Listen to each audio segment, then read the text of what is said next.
China এমন একটি বিমানবন্দর নির্মাণ করছে যা সমুদ্রের ওপর ভাসমান। কোনো ছোট এয়ার স্ট্রিপ নয়, বরং একটি বিশাল আন্তর্জাতিক হাব যেখানে বছরে প্রায় 7 কোটি যাত্রী চলাচল করে। এই বিমানবন্দরটি এমন জমির ওপর দাঁড়িয়ে আছে যা প্রকৌশলীরা পুরো পাহাড় কেটে সমুদ্রে ফেলে তৈরি করেছিলেন। কিন্তু এই অসম্ভব অর্জনই ছিল শুধু মাত্র শুরু। চীনের বিভিন্ন প্রান্তে এমন 9টি বিমানবন্দর রয়েছে যেগুলো বিমানবন্দর কোথায় বানানো যায়। চীনের বিভিন্ন প্রান্তে এমন 9টি বিমানবন্দর রয়েছে যেগুলো বিমানবন্দর বানানো যায় এই ধারণার সব নিয়ম ভেঙে দিয়েছে।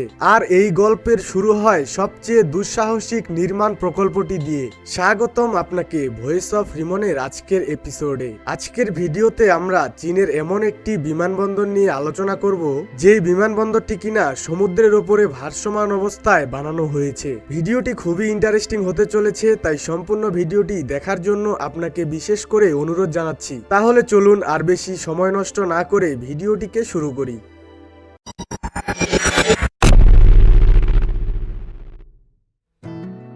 1992 সালের হংকংয়ের দিকে তাকান। সেখানে একটা বড় সমস্যা ছিল। শহরের নতুন একটি বিমানবন্দর দরকার। পুরনো বিমানবন্দরটি ছিল শহরের একেবারেই মাঝখানে, যেখানে পাইলটদের ভয়ঙ্কর কোণে আকাশচুম্বী ভবনের ফাঁক দিয়ে বিমানকে ল্যান্ড করতে হতো। কিন্তু নতুন বিমানবন্দর বানানোর মতো জায়গা কোথায়? এক পাশে পাহাড়, অন্য পাশে সমুদ্র, সমতল জমি একেবারেই ছিল না। তাই প্রকৌশলীরা এমন একটি সিদ্ধান্ত নিলেন যা শুনতে একেবারে পাগলামি মনে হয়। তারা সমুদ্রের মাঝখানে একেবারে নতুন একটি দ্বীপ তৈরি করলেন। 1248 হেক্টর জায়গা, যেখানে আগে শুধু পানি ছিল। নির্মাণ কর্মীরা বন্দরের দুটি ছোট দ্বীপে পৌঁছালেন। সমুদ্রের বুক চিরে উঠে থাকা এই পাথুরে পাহাড়গুলোকেই পুরোপুরি সমতল করে ফেলার পরিকল্পনা করলেন। তার সঙ্গে আনা হলো বিস্ফোরক। শুরু হলো ব্লাস্টিং। দিনের পর দিন নিয়ন্ত্রিত বিস্ফোরণে শক্ত পাথর ভেঙে চুরমার করা হলো। তারা শুধু পাহাড়ের চূড়াগুলোকে সমান করছিল না, পুরো পাহাড়টাই গুড়িয়ে দিচ্ছিল। প্রায় 350 মিলিয়ন ঘনমিটার পাথর ও মাটি চূর্ণ বিচূর্ণ করা হয়, কিন্তু এই উপকরণ নষ্ট করা হয়নি। একের পর এক বার্চ পাথর বহন করে সমুদ্রে ঢালতে থাকে।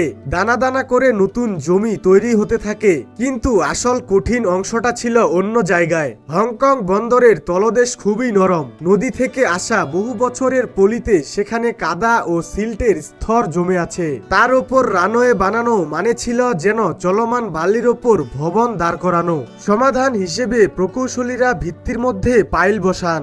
বিশাল স্টিল ও কংক্রিটের স্তর কাদা ভেদ করে নিচের শক্ত বেডরক পর্যন্ত ঠেলে দেওয়া হয়। কিছু পাইল 40 মিটার গভীর পর্যন্ত গেছে। পুরো এলাকা জুড়ে হাজার হাজার এমন পাইল বসানো হয়।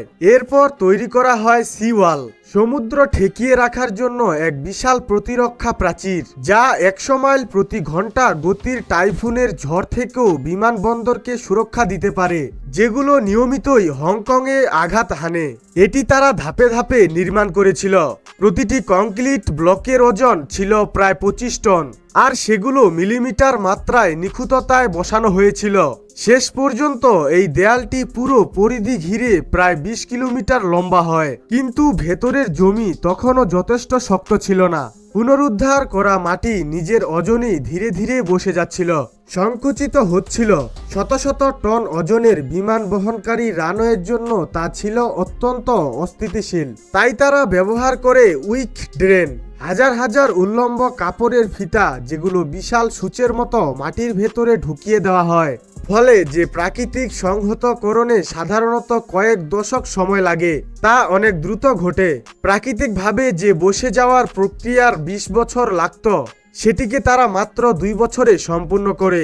এরপর আসে সারচার্জ লোডিং। পুনরুদ্ধার করা জমির ওপর অতিরিক্ত মাটি চাপিয়ে দেওয়া হয়, যাতে আরো বেশি সংকোচন ঘটে। কিছুদিন বসে যেতে দেওয়ার পর সেই অতিরিক্ত মাটি সরিয়ে ফেলা হয়। তখন জমি যে কোনো ভার বহন করার মতো শক্ত হয়ে যায়। তো বন্ধুরা, এই ছিল আজকের ভিডিওটি যদি আপনার কাছে ভালো লাগে তাহলে অবশ্যই ভিডিওটির মধ্যে একটা লাইক দিবেন। আর আপনি যদি ভয়েস অফ রিমনের নতুন দর্শক হয়ে থাকেন তাহলে অবশ্যই আমাদের চ্যানেলটিকে সাবস্ক্রাইব করবেন। আজকের মতো এখানেই বিদায় নিচ্ছি। ততক্ষণে সবাই ভালো থাকবেন, সুস্থ থাকবেন এবং পরবর্তী ভিডিওর জন্য শুধুমাত্র একটি সাবস্ক্রাইব করবেন।